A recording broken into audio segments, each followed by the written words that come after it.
The mark of the beast. In biblical interpretation, the connections between the mark of the beast and gold or riches are primarily established through symbolic parallels and historical cross-references rather than direct literal statements in the text of Revelation. The connection to gold, 666. The strongest scriptural link between the mark of the beast and gold is the number 666. This number appears only twice in the entire Bible. Revelation chapter 13 verse 18 identifies 666 as the number of the beast and the number of a man. 1 Kings chapter 10 verse 14 and 2 Chronicles chapter 9 verse 13 records that King Solomon received exactly 666 talents of gold in a single year. This is a symbolic warning that the wisdom required to understand the mark involves recognizing it as a system of materialism and spiritual compromise. Just as Solomon's accumulation of vast wealth eventually led him into idolatry, the mark is representing a selling out to a worldly economic system.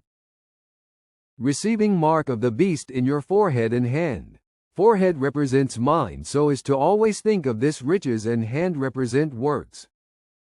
The forehead, the mind, the philosophy of greed. The forehead represents the mind, the center of thought and conscience. With this mark, the mind becomes obsessed with acquisition. It adopts a wisdom that is actually foolishness, believing material gain is the ultimate goal. This mindset rationalizes unethical practices and worships the economic system rather than God. The conscience is seared, unable to distinguish godliness from gain.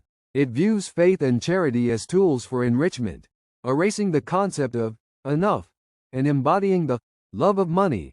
1 Timothy chapter 6 verse 10. The hand, the works, the practice of materialism. The hand represents our works and actions. The mark here signifies that all labor is enslaved to the materialistic system. It means your livelihood and ability to function in society depend entirely on allegiance to the economic beast. Your works are no longer done for God but to secure your place in the world's system. The unified picture. Total allegiance. Together, the mark on the forehead and hand represents complete and total devotion to the materialistic world system. This directly parallels the greatest commandment, which is to love God with all your heart, mind, and strength, which includes the hand works. The mark of the beast is a counterfeit covenant. It signifies that humanity has given its mind and its strength, its thoughts and its actions, to the worship of the beast and its economic power, just as Solomon gave his mind and his labor to amassing gold, which ultimately led him away from God. Matthew chapter 6 verse 24. No man can serve two masters, for either he shall hate the one and love the other, or else he shall lean to the one and despise the other. Ye cannot serve God and riches. Mammon is god of riches.